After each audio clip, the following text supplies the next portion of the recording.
Ассаламу алейкум, урматтуу достор. Турарбеков Маек YouTube каналыбызда уста долбоору старт алды. Бул долбоорду көптөн бери дайындап жүрдү элек. Кудайдын буйруганы ушул күнкөн буйруса азыр баштап жатабыз. Анан мен долбоорубуздун эң биринчи чыгарылышына эле ошол жалпы врач, нутрициолог Бекзат Болотбек байкебизди чакырдык. Ассаламу алейкум байке, кош келдиңиз. Алейкум ассалам. Ден соолук, иштериңиз баары жакшыбы? Шүгүр, жакшы. Жакшы. Азыр биз чыгарылыштын башында биздин Ош шаарында болуп өткөн ошол бир жаман кырсыктан Ош шаарынын жашоочуларына, бардык кыргыз элине көңүл айтуу менен баштайбыз. Сабыр кылыңыздар, бул күндөрдө өтөт. Кырсык айтып келбейт экен. Терең кайгырып отуруп аткан чагыбыз азыр бардыгыбыз. Бекзат байке, азыр өзүңүздүн билимиңиз тууралуу, ишиңиз тууралуу бөлүшүп кетсеңиз. Жалпыңыздарга салам. Жалпы кыргыз элине, жалпы ушул бардык ушул YouTube каналды көрүп жаткан көрөрмандарга салам айтабыз. Жана ошондой эле мен дагы ошол Ош шаарындагы болуп өткөн кырсыкка ошо Оштук тургундарды, бир туугандарыбыздын ушул кайгы апасын телең бөлүшөбүз. Биз дайыма алар менен биргебиз. Алар үчүн жараткандан сурап дуа кылабыз. Жана жардамыбызды бергенге дайыма даярбыз. Өзүмдүн эмгек жолумду айта турган болсом, өзүм ошо Кыргыз улуттук, Кыргыз мамлекеттик медициналык академиясын бүтүргөм. 2009-жылы тапшырып, 2015-жылы бүтүргөм. Андан кийин ошол биздин өлкөбүздөгү Борбор шаарыбыздагы Бонецто деп мурдагы аты, ошол жакта эмгек жолун баштагам. Ортопед травматолог болуп баштагам. Ал жакта 2015-2017 жылдары эмгектенген. Андан кийин ушул Кыргыз өлкөсүндө спорт тармагында да врач болуп иштеп жүрдүм. Жана тез жардам кызматында дагы иштедим. Андан кийин өзүм ушул именно дары-дармектер менен көпчүлүгүбүз кыйналып, көп ооруларды аяктара албаганды байкап калгандан кийин башка бир альтернативдик жолдорду да издей баштадым да. Өзүбүздүн министр саламаттык сактоо министрлигинин астындагы ушул дарыгерлерди кайрадан дарылоо борборундагы чыгыш медицина жагына тапшырып, ошол жактан иглотерапияны, фитотерапия өңдөгөн жактарына тапшырдым. Аны ийгиликтүү окуп бүттүм. Ал жакта агайлардын жанында жүрүп эмгектендим. Андан кийин ал жактан аспирантурага тапшырдым. Аспирантурага тапшырып, азыр ошол жакта аспирантмын. Кыргызстандан ала турган элим бүтүп калгандан кийин, бардык жерлердин баарын байкап көргөндөн кийин Россия жергесиндеги окутуу жерлерине тапшырып, ошол жактан окуумду дагы уланттым. Көпчүлүгү онлайн түрүндө болду. Онлайн түрүндө болсо дагы азыркыга чейин ошол жактан окуп келүүдөмүн. Жана эмгек жолумду ошол окуп баштаган күндөн баштап эле, медакадемияга тапшырган күндөн баштап эле мамлекеттик ооруканаларда түнкү күзөттөргө туруу менен баштагам. Андан кийин жеке менчик клиникаларда дагы иштеп жүрдүм. Андан кийин өз алдынча да иштеп баштадым. Азыркы күндө ошол өз алдынча аракет кылып, элибиздин ден соолугуна кам көрүүдө өз салымымды кошуп келдим. Эң сонун. Анан Бекзат байке, мындай бала кезде бардык эле адам ойлонот го, келечекте милиционер болом, же депутат болом, президент болом деген. Сиз келечекте дарыгер болом деп ойлодуңуз беле? Ооба, келечекте дарыгер болом деп ойлогом. Бала кезимден эле башталган, бирок бул ойдун пайда болуп калышына менин атамдын жана энемдин салымы чоң. Энем ушул мектепте мугалим, биология, химия боюнча мугалим болуп иштейт. Атам болсо мага көп мотивация берген адам болгон да. Биз дайыма бирге бир туугандарыбыз менен, ата энебиз менен тамактанган отурганда дайыма ошол айтып, жашоодогу бир максаттарды айтып, өзүнүн ойлонгон нерселерин айтып, кандай бизге көп мотивация берип койгон да. Ошол биздин жергебизден чыккан, кыргыздардан чыккан көптөгөн атактуу дарыгерлерди айтып, ошол дарыгерлердей болгонго үндөгөн. ошону дайыма айта бергенден аны да угуп кичинекейим эле ошо хирург болом деп чоң ойгом, дайыма дил баян жаза турган болсом дагы хирург болом деп жазчумун. Бүтүп окуу жайды бүтүрүп атканда дагы ким болосуң дегенде ошо хирург болом деп бүткөм. Өтө аябай жакшы. Анан азыр ден соолук суроолоруна өтө баштасак, мисалы азыр күн ысык болуп атпайбы? Кээ бирлер айтат, күнгө чыгыш керек, күндө D витамини бар. Кээ бирлер айтат, күндөн сактаныш керек деп.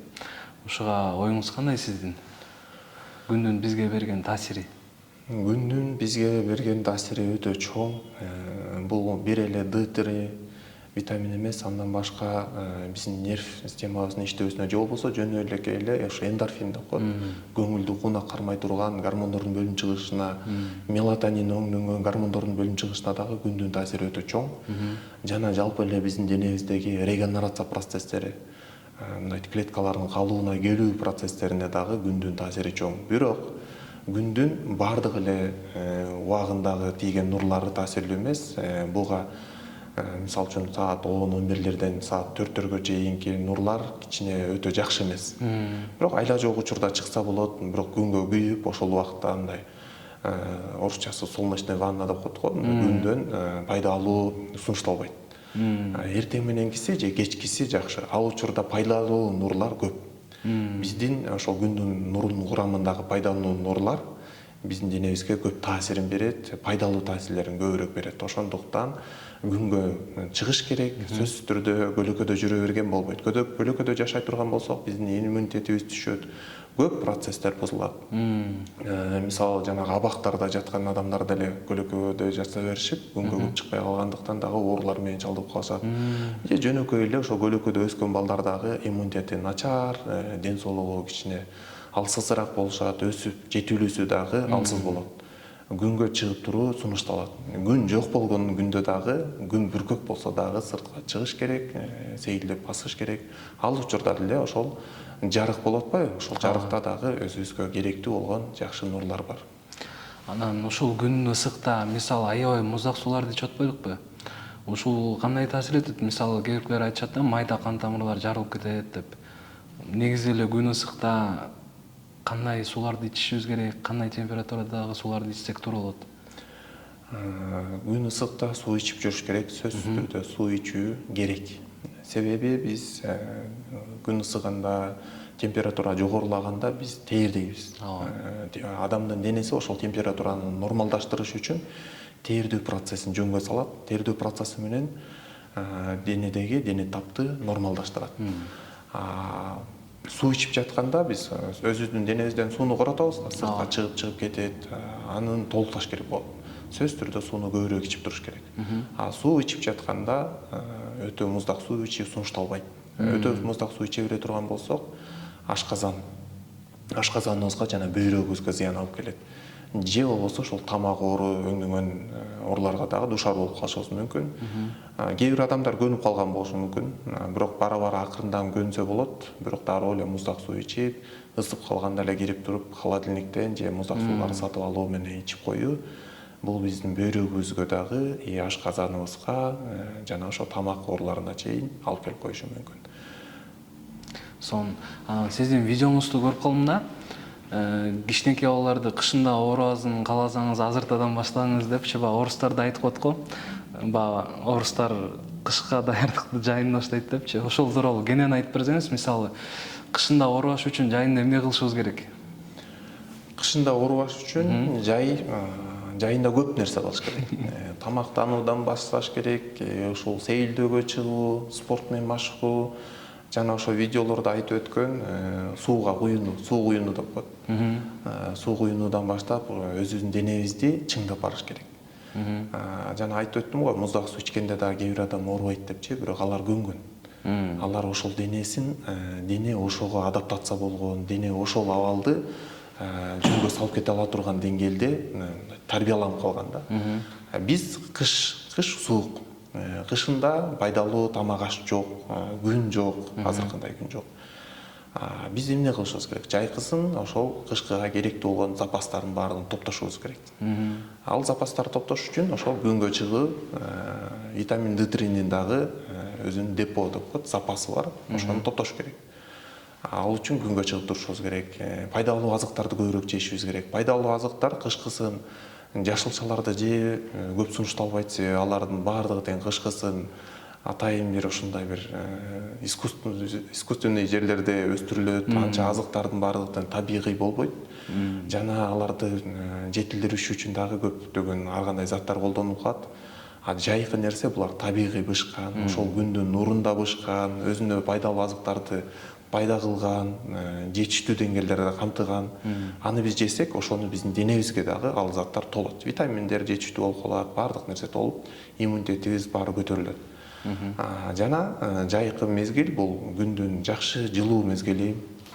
Бул кезде кышка даярдануу менен ден соолугубузду чыңдап баштасак да болот. Жанагы эле ошо сууну куюнууну дагы азыр баштасак, азыр бара-бара көндүрүп, күзгө чейин көндүрүп баштап, кышында сөзсүз сыртка чыгып алып кылыш керек эмес, үйдө деле жууна турган бөлмөлөрдө кылып жүрүп отурсак болот.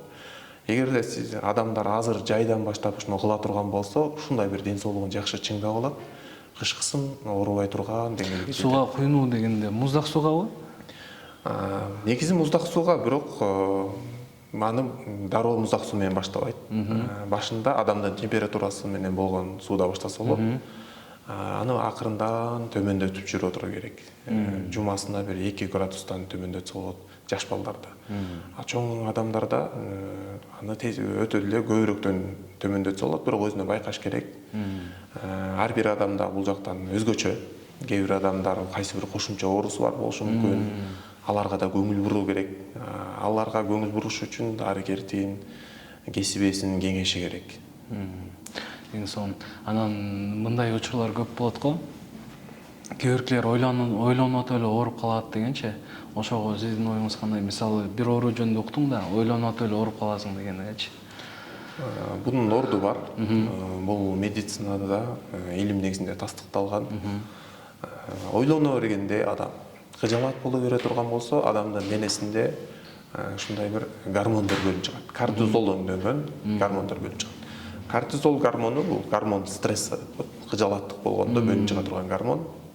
Бул гормон көп бөлүнө бере турган болсо, биздин денедеги бир өнөкөт оорулар болсо, аларды күчөтөт, иммунитетти басат.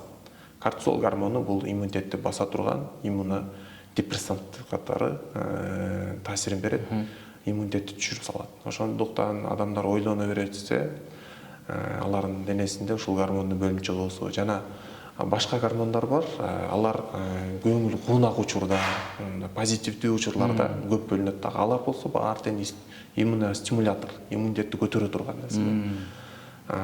Негизи эле адамдын маанайы жакшы жок болсо, адамдын денесинде баардык процесстер слабыйлашат, жай жүрөт. Адамдын көңүлү жакшы болсо, процесстер да жакшы болот, иммунитети көтөрүлөт. Ошондуктан адам көңүлүн түшүрүп, маанай түшүрүү зарыл эмес. Адамдар атайлап түшүрөт да. Атайлап түшүрүп алышы мүмкүн, мындай кыжалат болбой турган нерсеге кыжалат боло беришет. Анын бир туура жолдорун изденип, ошол кыжалаттыктан чыгуу керек экендигин адам түшүнүп калса, ошо кыжалат болбош керек экенин түшүнүп калса, анда издене баштайт. Мен кыжалат болуп атам, мындай депрессияга түшүп атам, стресс болуп атам, мунун кеңеш алышым керек экен деп адистерге кайылып, ушул абалдан жөнөкөй эле чыгып койсо болот. Ошондуктан стресс болуу жакшы эмес. Эң сонун. Азыр биздин эң актуалдуу темалардын бири го дейм тамак аш. Тамак аштын ден соолукка тийгизген таасири жөнүндө айтсаңыз. Мисалы, азыркы учурда тез тамактануучу жайлар көбөйүп жатат. Көпчүлүк учурда эми кээ бирки адамдар бар экен, күнүгө тез тамактануу жайларынан эле тамактанганчы. Ошолордун таасири тууралуу кененирээк токтолуп айтып берип өтсөңүз. Тез тамактана турган жайларда көбүнчө эмнеге басым жасайт? Алар мындай сатат да көбүнчөчү товарды. Ошол тамак ашын сатат, адамдар мындай тезирээк алышын каалайт. Көбүрөөк даамдуу болушун каалайт. Мындай табигый даамдар нерсеге басым жасалбайт. Ал жактагы сапатына маани берилбейт көбүнчө. Арзан болсо, көбүрөөк акча тапса, анан адамдарга жагымдуу болсо деген бир үч негизде аракет кылышат. Адамдарга жагымдуу болуш үчүн кошумча даам чыгара турган нерселерди көп кошушат. көп кошула бергендиктен алар биздин денеге зыян. Мисалы сиңип келгенде эле ичегилерибизге зарарын берет. Андан өтүп кеткенден кийин боорго, андан сиңип кеткенден чыгып баратканда бөйрөккө, клеткалардын баардыгына эле зыян берет. Жана ошол жакта кандай химикаттар кошулуп жаткандыгы так текшерилбейт. Биздин көп долбоорлор бар го өлкөдө кызмат кылган, барып көрүшөт, мындай Кытайдан келген бир белгисиз болгондагы бир нерселер көп кошулуп берет, алардын кандай зат экенин да билбейбиз. Ден соолугубузга кандай таасирин берет экенин да билбейбиз. Бирок арасынан белгилүүлөр деле бар. Белгилүүлөр деле өзүнүн нормасын сактап албаса өтө зыян берет. Даже ошол нормасында деле алар кошкон күндө деле адамдар көп жейт да. Адамдар көп жей берет. Эртең мененкисин да, түшкүсүн да, кечкисин дагы жеп, ошол нерсеге көнүп калышат. Анын кесепетинде ден соолуктарын бузуп алышат. Ошол боору ооругандары, бөйрөгү ооругандары, ашказаны ооругандары өтө көп. Жана кээ бир аз эле тамактарды жесе бир жөн, жегени, ичкени дагы баардыгы эле чайнаган сагыздарына бүт баардык нерседен химикат болуп калган жакшы эмес. Баардык айлана чөйрөбүздүн баардыгы химикат болуп калды, айла жок эле, жей бериш керек экен, жебей койсок ачкадан өлөбүзбү деп дагы ойлонгон туура эмес. Себеби анын баардыгын азайтканга аракет кылыш керек. Азайтканга аракет кылсак, биз көбүнчө табигый нерселерди жегенге аракет кылсак, ошол күндө дагы айла жок кээде химикаттар жеп кала беребиз. Бирок ошондуктан мындай табигый нерсеге аракет кылышыбыз керек. Табигый нерселер өзүнүн курамында биздин денебизге зыяндуу нерсени камтыбайт жана пайдалуу витаминдерди да көп камтыйт. Ошол пайдалуу витаминдер биздин денедеги баардык клеткабызды иштеткен, биздин ден соолугубузду ден соолук кылган ошол заттар да. Биз абадан ден соолук ала албайбыз. Биз ошол жеген тамак ашыбыздан ден соолугубуз, жеген тамак ашыбыздан ушунча жашап жүрөбүз. Ошол тамак аштын ошол курамына маани бериш керек. Табигый заттар, табигый нерселерди биз өзүңүздөр деле көп адам байкаган болушу мүмкүн, мен деле байкап жүрөм. Табигый нерсени барып жесең, даамы да ушундай жакшы, жагымдуу, канча жегиң келет.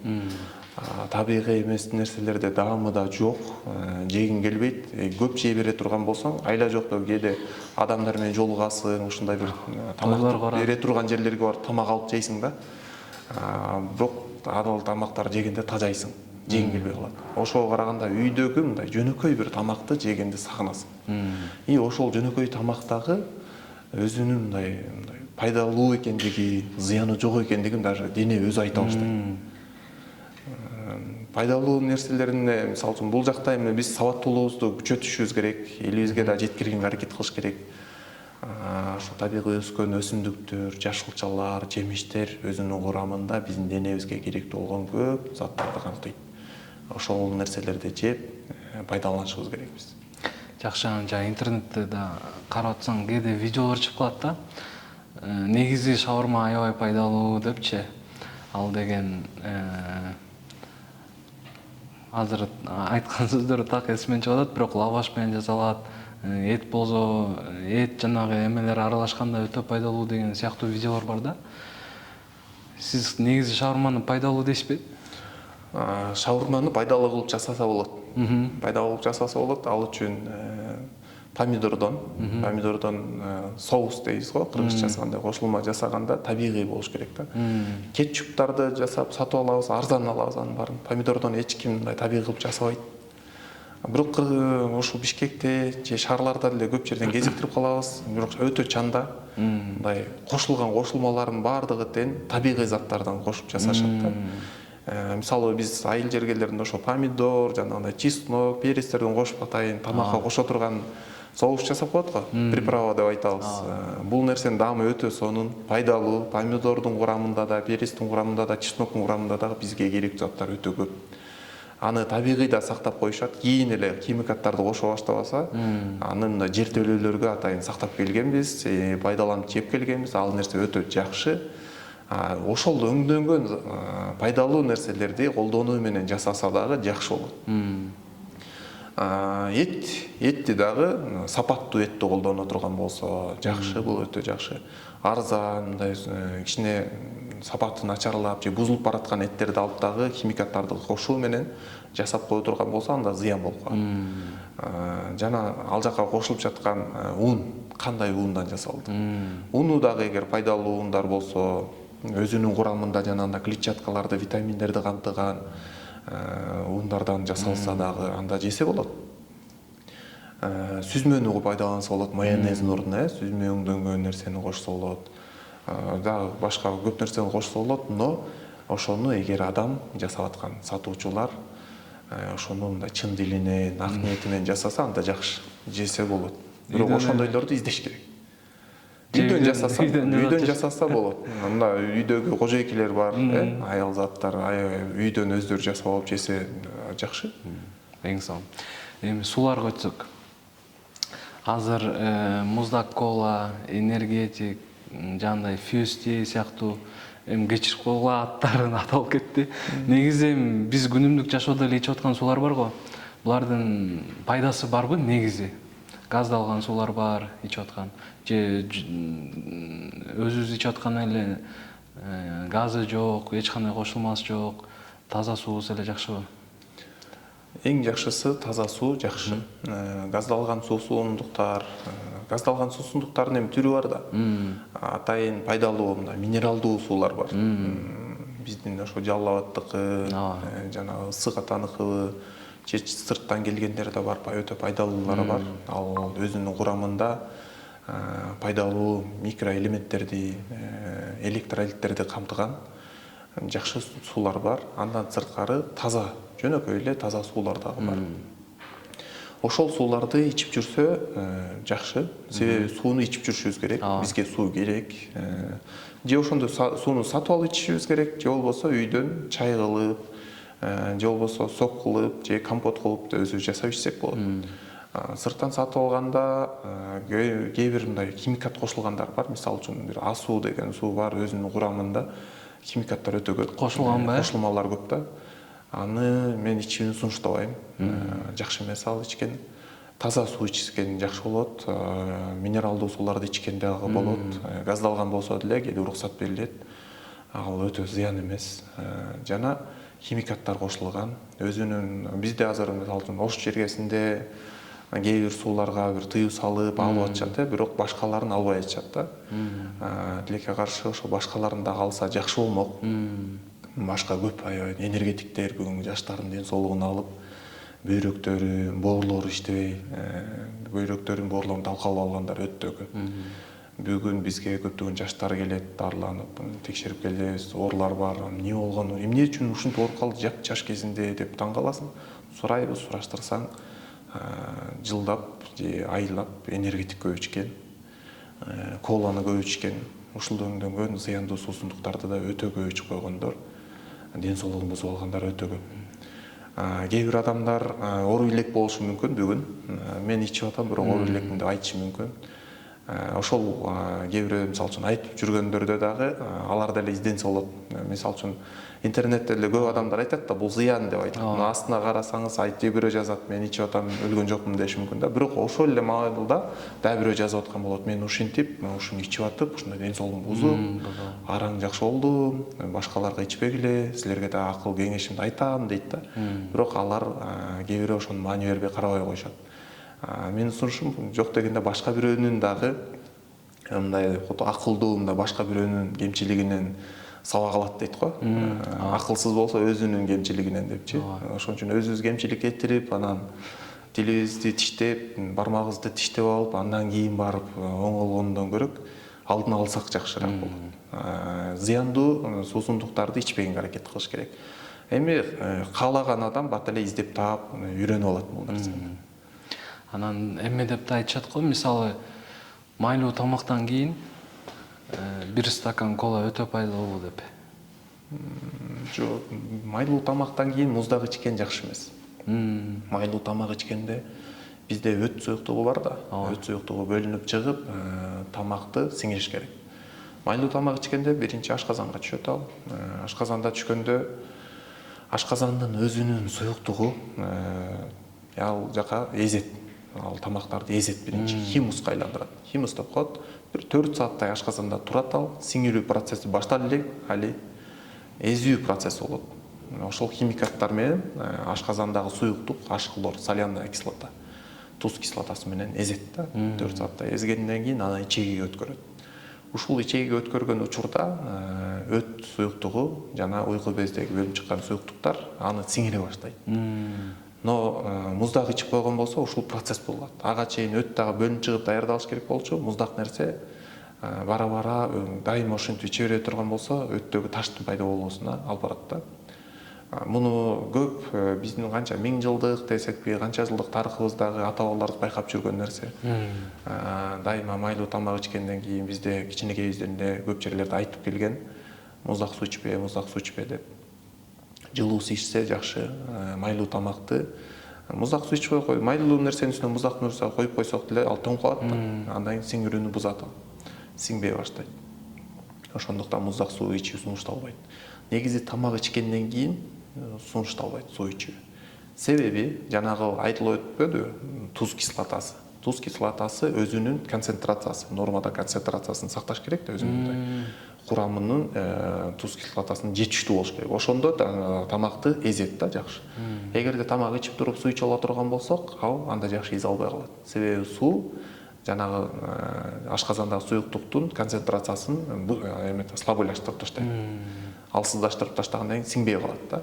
Жакшы сиңбей, көпкө кыйналып, дайыма ушинте бере турган болсок, ашказанга күч келе баштайт. Бара ашказандын иштөөсү бузулат, ашказандын клеткалары кыйналат, башында кыйналат, кийин жабыркайт, анан оору пайда болот.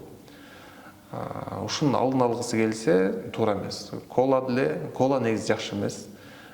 Кола менен эзем, мен ошол ашказан суюктугунун мага кереги жок, кола менен эзем десе бул туура эмес. Бул биздин ден соолугубуз, өлгөнгө чейинки жаныбызда жүрө турган өзүбүздүн бекер ден соолугубуз бар да. Бекер мындай ичибизде даарылай турган, карай турган системабыз бар. Ошол системаны бузбашыбыз керек.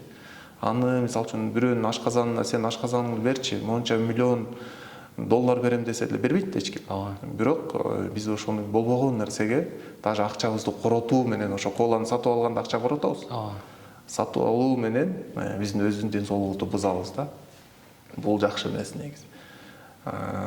Ошон үчүн ичпеген жакшы. Эң son бир маалымат болду го дейм. Анан азыр санап өтсөңүз, кыргыздар эң көп жеген зыян тамак ашты, бир 5 тамакты санап өтсөңүз. Азыркы учурда эми бардыгыбыз эле көрүп билип жүрөбүз да. Байкаганыңызданчы? Кыргыздар акыркы учурлардагы бүгүнкү күндөгү зыяндуу тамак аштарда суумай, рафинатталган масло деп, майда. Суумайлар бул трансжир болгондуктан, трансмай болгондуктан зыян. Ушул өтө көп куурулган тамакка өтө басым жасайбыз. Дайыма эле ушул суумайга куурабыз, жейбиз. Бул жакшы эмес. Эгерде кимде ким куурулган тамак жакшы көрө турган болсо, ушул суумайдын ордуна башка малдын майы өңдөнгөн же болбосо башка бир өтө ысык температурага чыдай ала турган майларды колдонуш керек болот. Сары майды колдонсо болот, куйрук майды колдонсо болот. Жада калса ошо ич майлар деле зыян эмес, суумайга караганда. Жана биз көбүнчө камыр тамакты же болбосо нанды көп жейбиз да. Нан эле жей беребиз, нан жейбиз, найын жейбиз, эртең менен да түштө дагы, кечинде дагы нан жейбиз. Буга көнүп калабыз. Көнүп калуу менен нандын курамында, бүгүнкү ундардын курамында пайдалуу витаминдер дагы жок, эч нерсе жок. Ал жакта бир гана углеводдор, углеводдор дагы кичине зыяндуу, өзүнүн курамында эч кандай пайдасы жок болгон углеводдор болгондуктан алар биздин калорияны көп берет, жана пайдасы жок. Ошол калорияны да туура иштетиш үчүн бизге көптөгөн пайдалуу азыктар керек. Алар анын курамында жок. Жалаң камыр тамак жей берүү менен биз ушинтип зыян алып келебиз. Эгерде сиз нанды жесеңиз дагы аны башка тамак аш менен тең салмактуулугун сакташ керек. Витаминдерди камтыган жашылчалар менен, жемиштер менен кошуш керек. Ошол нерсени тең салмактуулугун сактап жесе болот. Бирок көбүнчө нанга, камыр тамакка басым жасаган жакшы эмес. Бирок 100% камыр тамакты токтотуп коюу баардык адамга сунушталбайт. Негизи адамдар жешибиз керек ал тамактарды и пайдалууларын, пайдалуу унду, пайдалуу нандарды алып жесек дагы өтө жакшы болот. Жана спирт ичимдиктер эми жакшы эмес бул. Бүгүн жаштардын арасында дагы көп. кээде өкүнүчтүү абал. Кээ бир жерлерде мисалы үчүн кээ бир чөлкөмдөрдө айтчык мурун бул жак мындай спирт ичимдиктерин көп ичет дечи. Азыр орун алмашып калган учурлар дагы көп. Мурунку улуумун ичип көнүп калган десе, улуумун дагы ичип уже кайра оңолуп, кой деп ден соолугун карап калса, кээ бир жаштарыбыз да кайра бузулуп атканын байкап калып атабыз. Өкүнүчтүү абал бул. Ошондуктан ушу спирт ичимдиктерин ичпеш керек. Жанагы эле тез татымдар. Ошол нерсе дагы жакшы эмес. Бул азыр кыргыздардын айылдарга чейин, тоонун баштарына чейин тарап кетти да. Энергетиктерди ичүү, зыяндуу нерселерге мындай өздөрү кызыгып, алып ичип, ошо көнө башташты. Чылым чегүү жана башка эмне көп азыркы айтып өткөндөрүм ушулар. Дагы керек болсо ошол биздин каналдардан деле карап көрсө, биз баардыгын айтып келүүдөбүз. Бекзат Байкен каналынын баардыгын баракчаларын белгилеп коебуз сиздерге. Ошол жактан дагы кирип, өтө сонун жайгашкан. Баардыгы ар бир суроо боюнча өз-өзүнчө видео кылып көрүп чыксаңыздар да болот. Анан кийинки суроо сизге нутрициолог катары ар бир эле адамдын таанышы бар болуш керек ушундай. Бирөөсү арыктай албай жүрөт, бирөөсү тола албай жүрөт да. Бирөөсү болсо көп тамак жейт, толбойт. Бирөөсү диета кармаганга аракет кылып жүрөт, бирок арыктабайт да. Мындай учурларда эмне кылыш керек адамдар? Мындай учурларда дарыгерден кеңеш алса жакшы. Кеңеш алганда кээ бир адамдардын эми толгону, толуу же арык болуу көп фактор бар. Таасир эте турган, ошол абалга алып келген нерсе көп. Генетикасы болушу мүмкүн. Генетикасынан, алардын мындай ата бабасынан, алардын денесинде бир өзгөчөлүк болушу мүмкүн. Метаболизм деп коет, зат алмашуудагы өзгөчөлүк бар болушу мүмкүн. Кээ бирөөндө жай жүрүшү мүмкүн, кээ бирөөндө тез жүрүшү мүмкүн. Кээ бирөө көп тамак жейт, көп кыймылдайт, көп ойлонот. Ойлонуу, мээн иштөөсү дагы калорияны көп кетирет да, коротот, күйгүзүп таштайт. Эң көп күйгүзгөн мисалы үчүн мээ дагы аябай көп күйгүзөт. Адамдар эгерде эмгектенүүсү балким алардыкындай мээсин иштетип кыла турган жумушта иштесе, анда аларда дагы корошу мүмкүн. Кээ бир адамдар мындай анын табиятынан мындай көп нерсеге кенебейт, маани бербейт, мындай топук, мындай көп ачууланбаган же болбосо көп кайгыра бербеген адамдар болот да. Мындай спокойно деп коебуз, мындай өзүн жакшы алып жүрө бергендер болот да. Андай адамдар толук болушат. Себеби алардын денесинде ушул калорияны күйгүзүү, мээсин иштөөсүндөбү же ушул денеде, жалпы денеде, мисалы үчүн биз ойлонуп кыжалат болуп, бир нерсени бүтүрүш керек эле, мынчы керек эле дей берсек, дене дагы ушундай болот, бул иш кылыш керек болоптур деп, денеде баардык клеткадагы процесстерди иштетип, метаболизмди тездетип даярдай берет да. Аны менен биз жеген тамактын баарын эле күйгүзүп таштай беребиз. Мындан сырткары адамдын денесинде бир оорулар бар болушу мүмкүн. Калкан бездин иштөөсү алсыз болсо дагы адам салмак кошо берет. Эгерде калкан бездин иштөөсү көбүрөөк иштесе, ашыкча иштесе, анда адамдар өздөрү эле мындай ачуулуу келип, бир орунга тура албай, ысып, анан арык болушат да. Же болбосо бир боордун иштөөсү өңдөнгөн, бир гормондордун абалы өңдөнгөн нерселерге чейин барып такалат. Жана тамактануусу дагы. Балким кээ бир адамдардын тамактануусунда өзгөчөлүгү бар. Кээ бирөөсү аз жейм тамак деп айтат, бирок көбүрөөк жеши мүмкүн. Көбүрөөк жейт. Билинбеген абалда көп жеп коюшат да. Же ошол жалаң калориясы көбүрөөк болгон азыктарды көп жейт, ошондуктан да толук болушу мүмкүн. Бул нерсени мындай талдап, карап, текшерип көрүш керек. Ар бир адам жекече, баардыгы толуктун баардыгы тең мындай, баардык арыктын баары мындай деп бир өңчө айтуу мүмкүн эмес. Жакшы. Анан мисалы сизге келип дарыланышат го. Көпчүлүгү кайсы оору менен келишет? Бүгүн көп оорулардын катарында көп кезиккен ооруларда бул боор оорулары. Мунун эң негизги себептеринин бири эле ошол зыяндуу тамак ашты жегенибиз. Жана муун оорулары, бел оорулары, өңдөнгөн оорулар, кан тамыр оорулары бизде өтө көп. Жүрөк, кан тамыр оорулары жана ашказан ичеги оорулары, бүйдөгү оорулары да көп да. Андан калгандары уже сейрек кездеше турган оорулар. Анан мисалы кыргыздарда самолечение деп коет го. Адам өзү эле өзүн өзү дарылаган учурлар көп да. Анан сен ооруп калсаң дагы үйдөгүлөр эле бул дарыны алып келип, тиги дарыны алып келип, бала ооруп калса деле дарыгерге кайрылбай эле өзү эле дарылай турган учурлар көп да. Ошондой учурда эмне кылыш керек? Бул учур жакшы эмес негизи мындай. Эгер адам билбесе, билбеген нерсени кылбаш керек. Же болбосо бирөөнүн кылып атканын көрүп эле кыла бербеш керек. Бунун мындай аянычтуу, өкүнүчтүү учурлар өтө көп. Ушундай кыла берүүнүн натыйжасында. Мисал алга турган болсок, bundan мурда канча 1-2 жыл мурун баягы пандемия болуп, ковид болуп, адамдар жаштар алгач улуу адамдар көп ооруду, андан кийин жаштар ооруду, кичинекей балдар ооруду. Ошол пандемия учурунда температура көтөрүлгөн да. Ошо температура көтөрүлгөндө адамдардын көбүнчөсү үйүнөн парацетамол бере беришкен. Парацетамол деген дары бар, температураны түшүргөндө. Бир таблетка берет, түшпөйт. Анын аркасында дагы бирде берет, түшпөйт, дагы бирде берет, түшпөйт.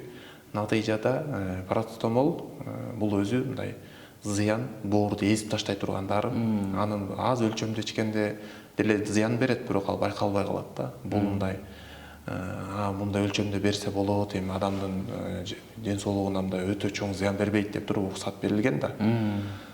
Бирок адамдар аны билбей өзүнчө үйдөн иче беришет да. Температурасын өлчөйт, түшпөй калса кайра бере берип, канча деген жаш бөбөктөр ошол боорлору эзилип кеткен, оору түшүп калган, чарчап калган учурлар дагы өтө көп кезигет. Ушундай эле нерселер башка ооруларда да көп. Мисалы үчүн көп биздин апаларбы же улуу муундагылар жакшы көрүшү мүмкүн. Муун сөөктөрү ооруса эле диклофенак өнөнгөн дагы бир ооруну баса турган нерселерди ичип жүрө беришет. Натыйжада боорун, ашказандарын бузушат. Алар ошо ашказанды, боорду, андан өткөндөн бөйрөктү буза турган таасирлери бар. Аны дайыма ичүүгө болбойт. Дарыгер деле аны өмүр бою ич деп жазбайт да. Аны болсо биздикилер ооруган сайын иче берет. Баш ооругандар көп ичет. Бизде жаштарда деле баш ооругандар көп. Анан ошол парацетамол, цитрамон, тримол деп иче беришет да. Өздөрүнчө эле барып эле аптекадан алып иче берет. Биздин өлкөбүздө ошол дары-дармек жагы аптекаларда сатууну эми жолго койгонго аракет кылып аткан болушу мүмкүн, бирок көп аптекаларда, дарыканаларда бул нерсе контролдонбой, акчага кызыгып сатып койгон учурлар да көп. Сата беришет да, дарыгердин көрсөтмөсү жок эле сата берет. Дарыгердин көрсөтмөсү менен сатканда дагы мисалы үчүн дарыканада каралат да, канча күнгө жазыптыр, канча дозада жазылыптыр деп, анан ошол дарыгердин көрсөтмөсү менен гана ошол дозаны гана бериш керек да негизи. Сон болмок. Бүгүн каалашынча алып иче беришет, анан ден соолугун бузуп атышат. Ушул дагы жакшы эмес. Ошондуктан самолечение же үйдөн өз билемдик менен дарылануу жакшы эмес. Бирок ушул кичинекей эле нерсе, мындай өтө эле бир мээнетти алып калбай турган, жок дегенде бүгүн дарыгерлердин баардыгы тең бүгүн көп интернеттен деле тапса болот, телефондон чалып деле сурай турган жерин сураса болот. Болбой калды дегенде ушинтсе болот да. Болбой калды дегенде ар бир деле үй бүлөдөгү адамдын тааныш дарыгери деле бар. Ошого деле чалып сураса болот. Бирок балким ошол дарыгер деле кээде чарчаган болуп же кээде ойлонбой, балким бул бир эле жолу ичет деп ойлоп, мына бүгүн муну ичип тур, эртең дарыгерге бар деп айтышы мүмкүн, аны алар өмүр бою ичип алышы мүмкүн да. Ошондуктан бардык нерсени контролдош керек, көзөмөлгө алыш керек. Өз билемдик кылып ичип алуу менен билбеген абалда дароо ооруп калып, дароо өлүп калбайбыз. Бирок бара акырындан зыянын берүү менен ден соолугубузду буза берет. Аягында мындай ден соолукту оңдош мүмкүн да болбой калышы мүмкүн. Ошондуктан алдын алыш керек. Өзүбүздүн ден соолугубуздучу, мисалы үчүн биз бир кымбат баалуу телефон, чөнтөк телефонубузду алсак, өз билемдик кылып оңдобойбуз да. Эч качан чечип алып, мындай оңдобойбуз үйдөнчү. Бирок ден соолугубузга келгенде өзү каалагандай кылабыз да. Бул ошол айфондорго караганда баалуу да. Канча миллион эсе баалуу нерсе да ден соолугубуз. Анан аны өз билемдик кылбаш керек. Биз мисалы үчүн автоунаабыз бузулса алып барабыз дароочу, бузулуп карап берип койчу депчи. Ачпайбыз дагы да, мен билбейм дейбиз. Бирок ден соолукка келгенде өз билгендей эле каалагандай кыла беребиз. Же билгенге окшошо беребиз, мындай. Телефондо деле билгенге окшошуп карап койсок боло берет да. Бирок антпейбиз аякачы. бузуп аламбы дейбиз да. Анан азыр айтып атсаңыз эстеп кеттим да. Азыркы учурда аябай эле көп адамдар ушундай аракет кылышып атат да. Чөп дарылар менен арыктагангачы. Ошол канчалык деңгээлде туура кылышат ошону? Мисалы, арыктагысы келет адам, анан ар жактан карайт, бир жактан карайт да, анан интернеттен жаңа гарантия менен могу чайды ичсең же могу чөптү ичсең мынча килограмм арыктайсың деп сатып атпайбы ошолорго? Мен деле аларды көрүп жүрөм. Карап көрсөңүз, мындай нерсе бар да. Мисалы үчүн, чөп дары деген өзү илгери Советтер Союзу учурунда деле же болбосо ага чейинки тетиги адамзат качандан бери адамзат болуп жашап жүргөн учурда дароо эле ушундай бир фарм компаниянын дарысын алып ичкен эмес да. Европадан дары же Америкадан дары алдырып ичкен эмес. Ошол ата бабаларыбыз деле ошол дары чөптөрдүн дарылыгын карап, пайдаланып, дарыланып келишкен. Дарылап эле ооруларды айыктырышкан. Бүгүнкү күндө деле бул нерсе калп деп айта албайбыз. Бүгүн биздин Кыргыз жергесинен ошол Германия, ошол Америка, ошол Япониябы, Кореябы биздеги дары чөптөрдүн баарын сатып алып, ташып алып кетип атат. Атайын буйртма берип, септирип, өстүрүп атат. Алар өздөрүндө ошол чоң эле изилдөөлөрдүн негизинде таап, могул нерсе пайдалуу турбайбы деп билип, ошол нерсеге аракет кылып атышат, ошол нерсе менен дарылаганга. Башкача айтканда мындай зыяны жок болгон биопрепарат деп коет. Мындай натуралдуу нерселер менен жасаганга аракет кылып атышат. Себеби химикаттар, искусственный жол менен жасалган нерселер барабар мындай по-любому биздин ден соолукка зыян берет. Себеби бизде эле этти делечи, мындай жасалма жол менен эт жасап койсо эч ким албайт да, зыян деп билишет да. Жумуртканын деле зыян, жасалма жумуртка экенин албайбыз. Үйдө өстүрүлгөнүн алышыбыз керек дейбиз. Но ошол дары-дармектердин курамын карасак деле ал жактагы пайдалуу заттар бар да. Ошол заттардын баардыгы табигый дары чөптөрдө деле, тамак ашта деле бар. Өсүмдүктөрдө деле бар. Жер жемиштерде бар, баарында бар да. Бирок анын кайсыга жардам берет, кандай тамактаныш керек, тамактануу дагы бул медицинада орду бар нерсе. Бирок бүгүнкү мындай коомубуз рыночный экономика баардыгы эле акчаны көздөп калган учурда, жеңил жагына качып калган учурда, элдин баары тамактандыртып, элге туура тамактанууну үйрөтүп, аларда ооруларды жок кылууга аракет кылгандай кызыкчылыктар аз да. Ошол чет жактан келип аткан биздеги фарм компаниялар деле бул нерсени алар үчүн мындай зарылчылыгы жок да, алар өзүнүн ишин кылат, башка нерсесин ойлонбойт.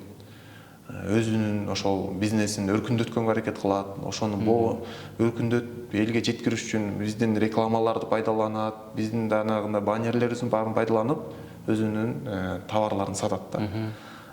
Бизге ден соолугубузга кам көрүп, орун алдырып, туура тамактандырып, зыян нерселерди жедирбей, дени сак жашоо образына элдерди үгүттөп ушинткенге көп жак кызыктар эмес. Бирок арабыздан мындай элине, жерине күйгөн дарыгерлер көп, аракет эле кылып баштагандар бар.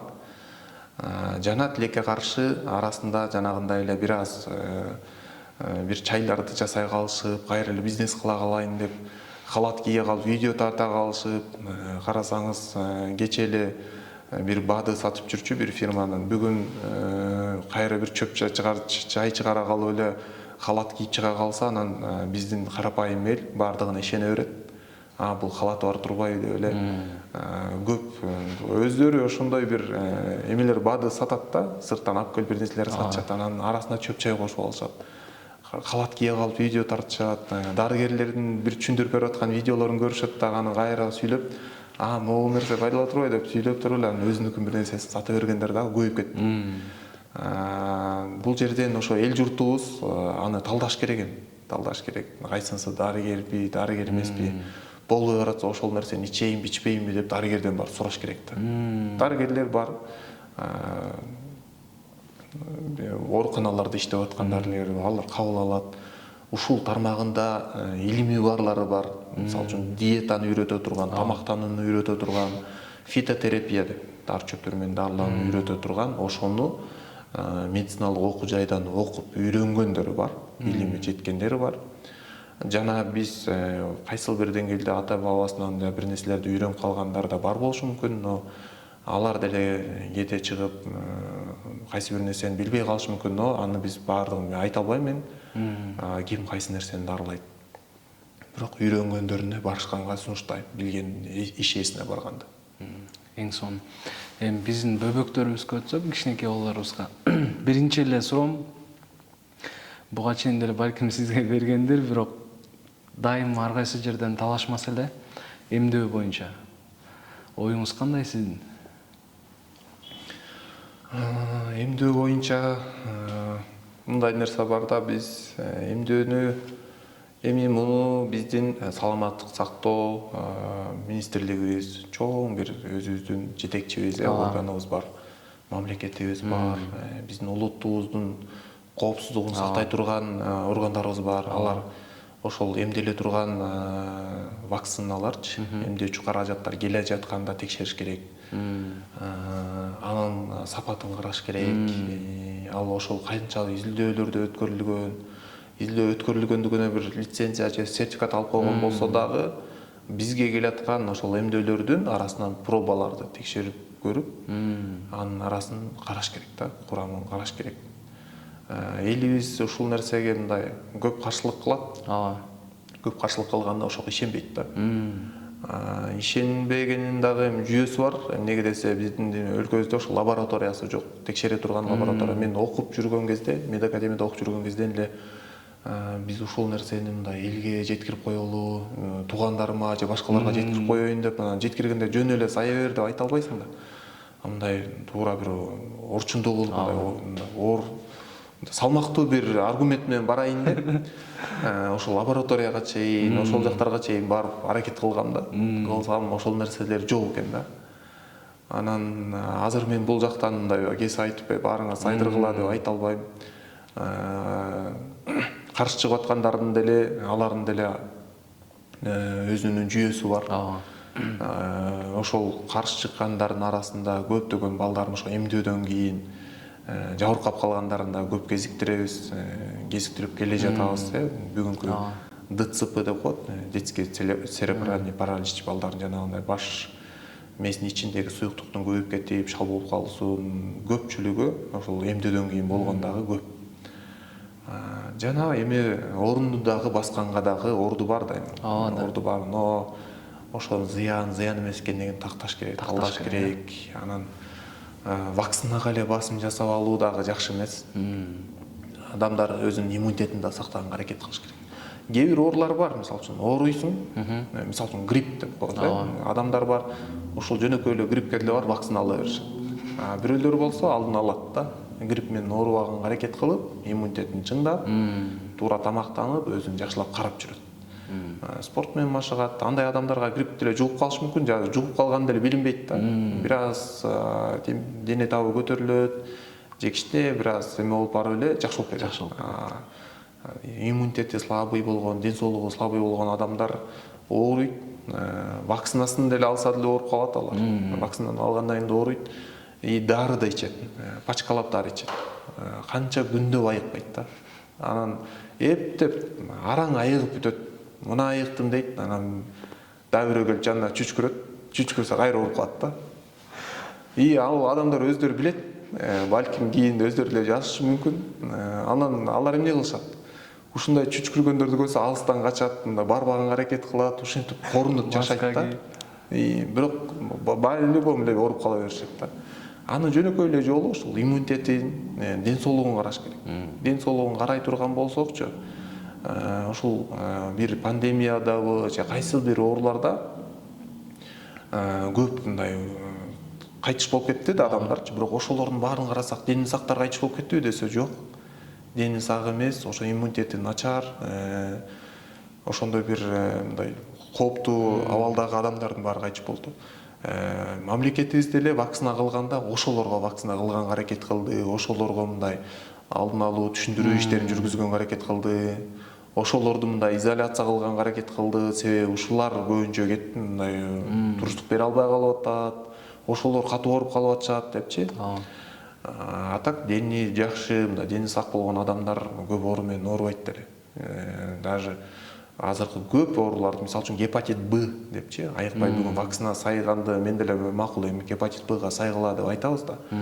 Жугузуп алсаңыз эми айыктыруу кичине оорураак депчи, бирок ошол гепатит Б менен деле айыгып кеткен адамдар көп. Муну бардык гепатологдор ушул гепатит Б менен иштешип жүргөн, көп дарылаган биздин мамлекеттик ооруканалардагы гепатологдор түшүнөт. Кээ бир жаңы түшүнүп алган же бир аз окугандар түшүнбөй калышы мүмкүн. Себеби алардын жашоодо тажрыйбасы аз. Анан алар көбүнчө бир жаңы кирип атканда алар дагы жана башында бир горячий болуп кирип алышат го. Кирип алып көп нерсени чоң сүйлөй бериши мүмкүн да.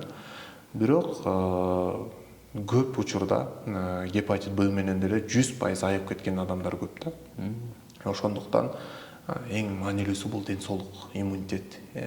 Биз мындай бир вакцинага таянып алыш болбойт. Же дары-дармекке, же аптекага, же ооруканага да таянып болбойт. Оорукана дагы сактай албай калат да.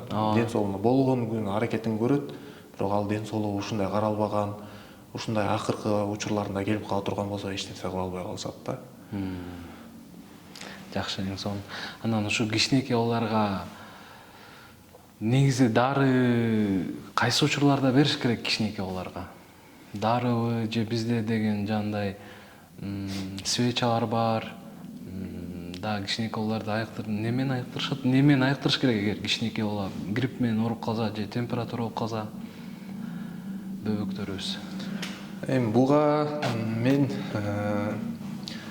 мындай караш керек. Эми бул жерден адис караш керек. Негизгиси адис чечиш керек да. Азыр муну көрүүчүлөр көрүп алып анан мынтип эле козуп койсо болот дей албайбыз. Бирок сабаттуулук да керек да. Адис аны өлчөп берет. Бирок мындай үстүртөн болсо дагы сабаттуулук үчүн айта турган болсок, негизи температура бул биздеги мындай жаман нерсе эмес. Температура болбош керек адамда. Температура мындай туура эмес бир программа эмес да. Ашыкча программа өчүрүп салыш керек дегендей нерсе эмес. Бул керек нерсе. Бул денедеги муну бардык илимдүү түшүнгөн дарыгерлер температура керек экенин билет. Муну бардыгы эле айтат, температура керек. Температура эмне кылат? Температура ошол вирустарды, бактерияларды өлтүрөт. Биздин денебизде мисалы үчүн 40 градуска жеткенде дене табыбыз, биздин денедеги мээдин клеткалары жабыркай баштайт да. Бирок 40 градуска чейин биздин денебизде эч жерибиз жабыр тартпайт. 38 градустан өтүп 39 градуска жеткенде бактериялардын баары кырыла баштайт. 38-39дарда бактериялардын баары, вирустардын баары, алардын оболочкасы ошол температурада разрушение болуп кетет. Лизис болуп, жок болуп кетет да. Анан биз кантебиз 37 жарымдан өтүп баштаганда температураны түшүрөбүз да. Парацетамол ичип туруп чүрүп салышат да элдерчи. Чүрүп салат. Баягы бактерия жаңы жуккан да. Азыр эле жуккан болчу, жана дене көтөрүш керек деп туруп тревога берип, температуранын эң алгачкы жардам бул температура да. Иммунитеттер пайда боло электен эң алгачкысы дене таптуу көтөрүү менен баягы бактериялардын эң массасын кырганга, алар тез көбөйүп баштады. Алар жок кылганга аракет кылат да. Биз ал учурда дене табыбызды чүрүп койсок, бактерияларга эшиктерди ачып берген болобуз да. Келгиле көбөйгүлө дегенчи. Көбөйүүгө абал жаратып беребиз. Көбөйүүгө абал жаратып берип коебуз. Андан ары бактериялар көбөйүп алат. Көбөйүп алгандан кийин иммунитет даяр болсо дагы аны менен күрөшүп башталат. Душмандын баары кирип келип алган болот да. Көбөйүп алган болот. Аны жок кылыш үчүн убакыт кетет, ден соолук кетет. Ошол иммунитет деле чарчайт. Иммунитет деле барып күрөшүү менен ага да көп расход кетет денебизден. Температураны ошон үчүн дароо түшүрбөш керек. Бирок өзгөчөлүк болушу мүмкүн. Кайсы бир адамдардын кичине төрөлгөндөн баштап жанагындай туура каралбай, мурун бир нерселер менен негизинде жанагындай судороги деп коет. Ушундай нерселер пайда болуп калган болушу мүмкүн. Андай адамдар кичине өтө 39 градуска көтөрө албай судорогиси кармашы мүмкүн да. Бирок ал адамдар эми өзгөчө. Алардыкы балким 39га жеткирбей, же судорогиси канча да кармайт экенин деле билсе ата-энеси, ошол нерсесин өлчөп же дарыгерге барып көргөздүрүп караш керек. Эми дарыгер деле аны 24 саат бою жанында отурбайт да. Аны караш керек да, өздөрү да үйрөнүш керек. Дене табын өлчөп туруш керек. көтөрүлүп баратса, мисалы үчүн сиз температураны түшүрө турган дары берсеңиз, ал көп убакытта таасир берет, 15-20 мүнөт өткөндөн кийин. 15-20 мүнөт өткөчөктү температура андан да жогорулап кетиши мүмкүн, жана судорога берип калышы мүмкүн. Анын алдын алыш үчүн обтирание деп коет, мындай сүртүү керек. Денени нымдуу, өтө муздак менен эмес, жылуу деңде суу менен сүртүш керек. Муздак ысып аткан денеге муздакты берсе да жакшы эмес да. Жылуу эле болгон нерсе менен сүртсө, суу менен сүртө турган болсо, дене тап тез эле түшөт, бат эле түшөт. Мындай санаганча түшөт да. 1 минутага жетпей эле, бир 30 секунддын ичинде түшүрүп салса болот. Бул мен тажрыйбамдан өзүм как адис катары көрүп жүргөн нерсемди айтып атам. Дене тапты көтөрүлгөндө дароо түшүрбөгөн болсо адамдар биринчи эле жукту, бактериялар киргенден кийин дароо түшүрбөй, бир аз кармап койсо, бактериянын баары өлөт да. Өлгөндөн кийин деле температура өзү эле түшөт. Болбой түшпөй атса, кыйналып кетсе өздөрү, бир аз кармагандан кийин түшүрсө жакшыраак да. Түшүргөндө кандай кылса болот? Ошол суу ичүү менен, суюктук ичүү менен, тердөө менен түшүрсө жакшы. Жанагындай ванналарды кылуу менен түшүрсө жакшы да, тээр менен түшүрсө. Бул дагы экинчи жагынан да жардам берет. Тээр менен дагы жанагындай вирустун нагрузкалар, жана токсиндер, бактериялар киргенден кийин биздин денеде клеткаларды өлтүрүп, ал жактан токсиндер бөлүнүп чыгып, интоксикация болот да. Ал дагы башты оорутуп аябай кыйнайт. Ошонун баардыгы тең тээр менен да сыртка чыгып кетет. Заара менен чыгып кетет, суюктук иче турган болсо, дене тапты да түшүрөт. Ушул нерселерди кылса болот. Болбой көтөрүлүп баратса, ичсе болот. Бирок эгерде ушул мен айткан кеңештерди мани берип жүрө турган болсо, анда мындай температура түшүргөн дарыларды ичүүгө деле кажет калбай калат. Кийин ал оорубай деле калат. Кийин кайрадан кайталанып андай адамдар оорубайт. Себеби иммунитети бир жеңди да. Жеңип койгондон кийин анын өзүнүн иммунитети дагы жанагы азайып калган бактериялардын калдыгын келип өлтүрөт. И ага кайра күрөшүп турган иммунитет дагы мындай ушундай жакшы деңгээлде пайда болуп калат да.